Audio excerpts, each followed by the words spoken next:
All right, so today we're going to dive deep into an incredible success story. Yeah. Really compelling stuff. Absolutely. We're talking about Tim Cook. Yeah. And specifically his time as the CEO of Apple. Right. And you've given me a lot to work with here. A really interesting set of materials, including his Wikipedia page. For sure. And it just lays out so much about his background, his leadership, how he got to where he is, and really the just undeniable impact he's had. Yeah, no question. On this just absolute giant of a company. A global powerhouse for sure. Yeah. So that's kind of the goal for our deep dive today, right? To really dissect what made Tim Cook so successful, leading Apple, one of the, come on, arguably the most influential company in the world. Yeah, I think you can make that argument for sure. Yeah. And we really want to get past just the surface level observations. Right. Yeah. We want to dig into the how and the why behind all of his achievements. Yeah, exactly. Get into the nitty gritty. Exactly. And that means going all the way back to his early career. Right. Tracing his journey and then, ultimately trying to wrap our heads around the lasting impact he's had. Yeah, absolutely. It's a long story. So let's start with the foundation then. Okay. Yeah. Tim Cook was born in Mobile, Alabama. Okay. Back in November 1960. Right. Spent his childhood in Robertsdale, Alabama. Interesting. Yeah. And just to paint the picture, yeah, his dad was a shipyard worker. Okay. Mom worked at a pharmacy. So, classic kind of working class American upbringing. Right. Typical. But clearly a bright kid. He graduates as salutatorian of his high school class in 78. Wow. Goes on to get a Bachelor of Science in Industrial Engineering from Auburn University. Auburn, okay. Yeah, graduating in 82. All right. And then a few years later, he gets an MBA from Duke in 88 and becomes a Fuqua Scholar. Impressive. So when you look at that early part of his life, that foundation, how do you see that maybe shaping his approach to business and leadership later on? Well, I think the engineering background is really key. Industrial engineering, it's all about optimizing processes, right? Efficiency and understanding these complex production systems. So that probably gave him a very analytical mindset, process-oriented, very focused. Yeah, that makes sense. And then growing up in a working class family probably instilled a strong work ethic in him too. Right. Understanding the value of hard work and getting things done. Absolutely. Yeah. Tangible results. Yeah. And then you layer on top of that the advanced business education from Auburn and Duke. Right. And he's got those strategic frameworks, the theories to apply all that practical understanding at a really high level in these big companies. Yeah. So it's a pretty powerful combination. It is a really interesting combination. It sets the stage for the operational brilliance that he becomes known for later on. Yeah, for sure. And when we look at his career before Apple, it really reinforces that focus on operations. 12 years at IBM's personal computer business, working his way up to Director of North American Fulfillment. Wow. I mean, that's deep experience in the the nuts and bolts, the logistics of a tech giant. Yeah. Then he becomes COO of the reseller division of Intelligent Electronics. Okay. And then VP for corporate materials at Compaq for a short stint right before he jumps to Apple. Right. So clearly he's immersed in all the complexities of operations and supply chain management well before he gets to Apple. Yeah, for more than a decade, it seems. Yeah. What stands out to you about that pre-Apple phase? Just how much experience he racks up in operations. I mean, he wasn't just dipping his toes in, He's in major leadership roles at these huge tech companies. Right. And it's not just theoretical, it's hands-on problem solving, managing these massive logistical networks, right, driving efficiency in the real world. Uh-huh. So when he gets to Apple, he's bringing a ton of practical expertise in how to actually deliver products at a huge scale, which becomes absolutely crucial to Apple's success later on. Right. So then we get to that pivotal moment, March of 98, when Steve Jobs brings him to Apple. Okay. And Cook himself has said it wasn't about spreadsheets or, crunching the numbers. It was intuition and this feeling that it was a once-in-a-lifetime opportunity to be part of something special and to help bring this great American company back to life. Interesting. What do you think fueled that intuition? Well, you can't discount the Steve Jobs factor. Of course. I mean, the guy's charisma, his vision were legendary. Absolutely. And so many talented people were drawn to work with them. Right. Even though Apple was struggling at that point. Yeah, it was risky. Yeah, but even then, Apple was unique. They had this focus on design and user experience that nobody else really had. Yeah. And I think Cook, with his operational background, probably saw the potential there. Okay. To really unlock that value by making things more efficient and figuring out how to scale up their delivery. It makes sense. It's like he recognized that his skills were exactly what Apple needed at that exact moment. Yeah, perfect timing. Yeah, and his first role, Senior Vice President for Worldwide Operations, that's where he starts to really reshape Apple from the ground up. Okay. He makes some bold moves, closes factories, warehouses, transitions to contract manufacturers, and just dramatically reduces inventory. Really? Like going from holding months worth of stuff to just days. That's huge. What was the thinking behind those changes? Well, it was a fundamental shift in how Apple operated. Okay. By outsourcing the manufacturing, they got a ton of flexibility.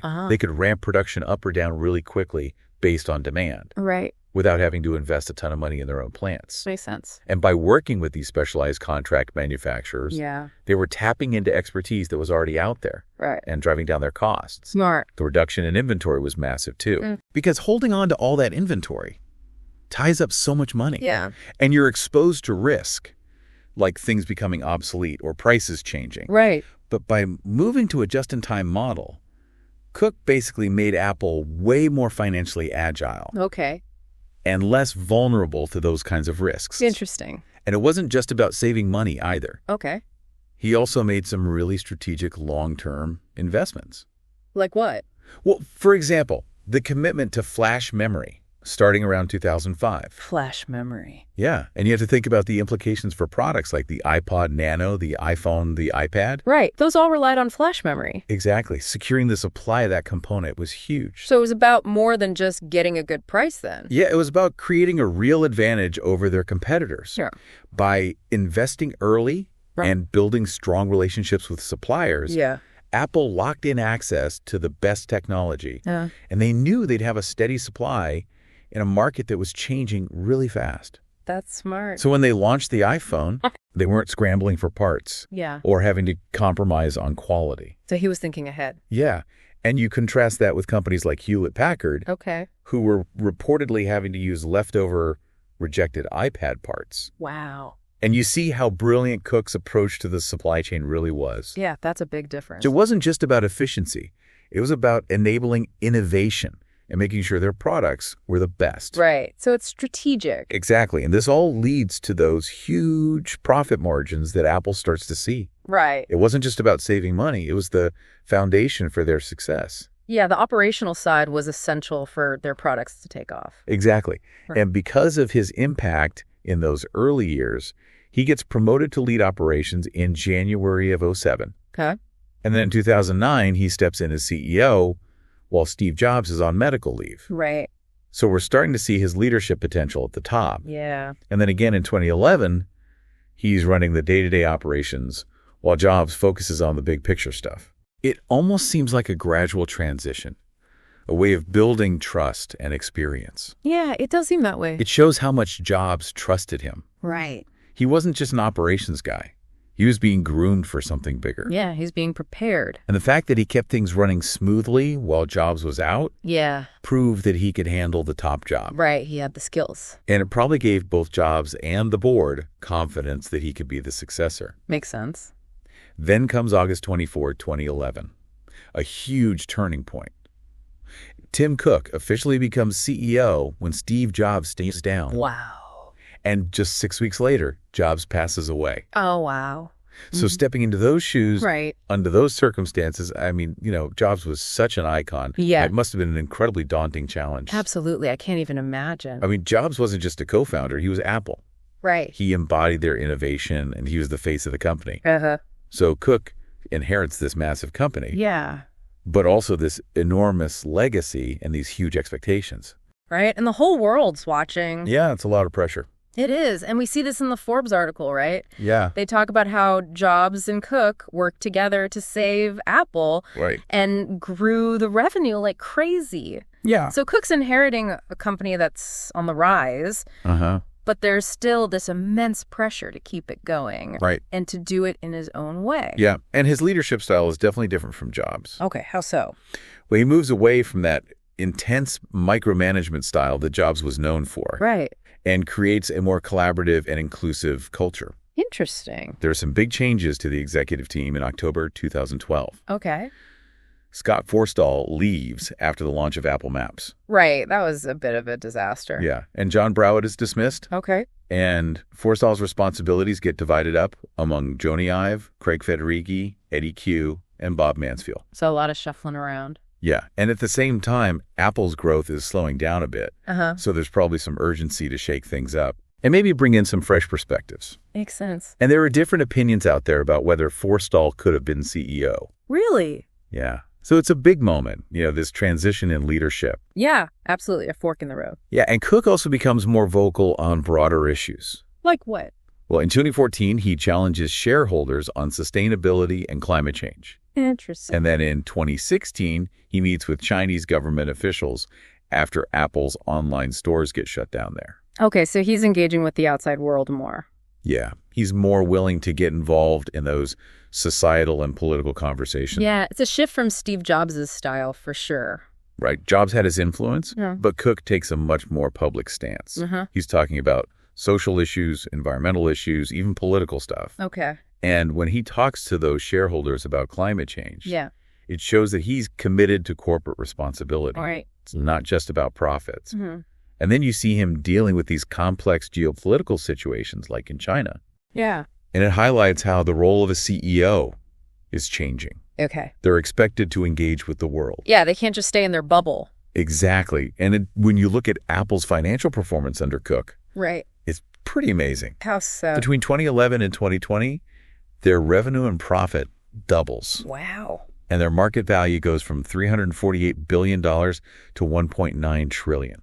That's insane. Yeah, and by 2023, they're the biggest tech company in the world by revenue. Really? Over $394 billion. That's incredible. And Cook himself gets a huge payout in 2021 after 10 years as CEO. Right. So what do you make of all of that financial success? I mean, to keep a company like Apple growing. Yeah. Like after someone like Steve Jobs leaves. Yeah. That's incredible. Yeah, it's a huge accomplishment. It shows he can maintain that innovation, but also make smart decisions about products and markets. Right. And deliver value to shareholders. Yeah, he's not just riding the wave, he's driving it. Exactly. And it's not just about the money with him either. He's become really known for his public image and his values. He advocates for political reform on things like surveillance cybersecurity, national manufacturing, environmental protection. Wow, that's a lot. Yeah, and under his leadership, charitable donations go up. Really? He hires Lisa Jackson to lead their renewable energy efforts. Interesting. And of course, he's a vocal supporter of LGBT rights. Right. And in 2014, he comes out as gay himself. A big moment. Yeah, the first openly gay Fortune 500 CEO. Yeah, really groundbreaking. And he says being gay is among the greatest gifts God has given me. That's powerful. Yeah, it's a really powerful statement. It is. So what kind of impact do you think all of this has had? Well, him being open about his sexuality was a huge deal. Yeah. It sent a message of inclusivity. Right. Not just at Apple, but across the business world. Oh, exactly. And then you combine that with his advocacy on all these social and political issues. Yeah. And Apple's focus on the environment and philanthropy, and it shows a different kind of leadership. Okay. He's not just thinking about the bottom line. Right. He's thinking out the bigger picture. Exactly. And then he's inducted into the Alabama Academy of Honor. Wow. And he gives a speech about LGBT rights in his home state. Interesting. And he says he's going to donate his fortune to charity. Wow. So he's putting his money where his mouth is. Yeah, it's all part of his public persona. Right, he's walking the walk. Yeah, and we also get these glimpses into his work ethic and his leadership style. Okay, like what? Well, there are stories about him sending emails at 4:30 in the morning. Wow. And holding staff meetings on Sunday nights. Dedicated. Yeah, he's incredibly dedicated. Uh-huh. And his leadership philosophy is all about people, strategy, and execution. Oh, okay. I like that. Yeah, and he talks about the importance of intuition. Intuition. Yeah, but not just gut feeling. Right. It has to be based on preparation and hard work. That makes sense. He said that in his commencement speech at Auburn. Interesting. So he's got this balance between vision and practicality. It's a good combination. Yeah, but of course there have been challenges and controversies too. Right, nobody's perfect. Exactly. Some people compare him to Steve Ballmer. Okay. And say that innovation has slowed down at Apple. Interesting. And then there was the controversy over that app used by pro-democracy protesters in Hong Kong. Right. That Apple removed in 2019. Yeah. Which led to accusations of censorship. That's a big deal. Yeah, and there's that massive deal with China in 2016 that raised concerns about censorship and how Apple Maps data is handled there. So some tough situations. Yeah, and I think these controversies show how complex things are for these global tech companies. Right. They have to balance business interests with human rights and different political systems. It's a tough balancing act. Yeah. And the Hong Kong situation really raises questions about free speech and the role of these tech platforms, and then operating in a market like China. Yeah. You're going to have to make compromises. Right. So it's a lot of pressure. And it shows that even successful leaders have to make difficult choices. Right. There's no easy answers. And on a more personal note, we know that Cook is a fitness enthusiast, and he values his privacy. Right. He's pretty private. Yeah, he's talked about that openly. Okay. And he was misdiagnosed with multiple sclerosis back in '96. Wow. I didn't know that. Yeah. And that seems to have really shaped his perspective. I bet. And then there's that story about him offering to donate part of his liver to Steve Jobs in 2009. Really? Yeah, which just shows how close they were. Wow, that's amazing. Yeah, it shows the importance of those personal relationships, even in the business world. Absolutely. And Cook's still involved with his alma maters, Auburn and Duke. Okay. Which shows his commitment to education. Yeah. And maybe a desire to give back. That's great. And then there are all the awards and honors he's received. Right, he's got a ton of them. Yeah. Financial Times Person of the Year in 2014. Fortune's World's Greatest Leader in 2015.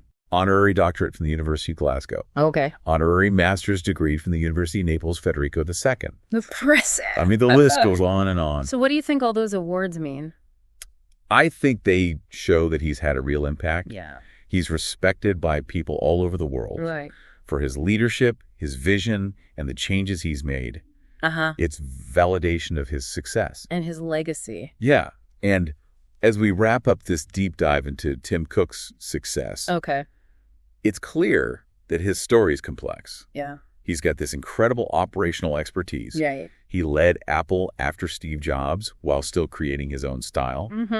Apple has grown massively under his leadership. Absolutely. And he's become a really important voice on these big social and political issues. Yeah, he's not afraid to speak up. Exactly. And he's shown that to be successful at this level. Yeah. You can't just rely on what worked in the past. Right. You have to adapt and have a clear vision. And strong values. Yeah. And while his operational skills were crucial, right, his leadership goes way beyond that. Okay. He shaped Apple's culture, its strategy, and its place in the world. Yeah, he's left his mark. Absolutely. So this has been a really fascinating look at Tim Cook. It has. But now I want to leave you with something to think about. Okay, I'm ready.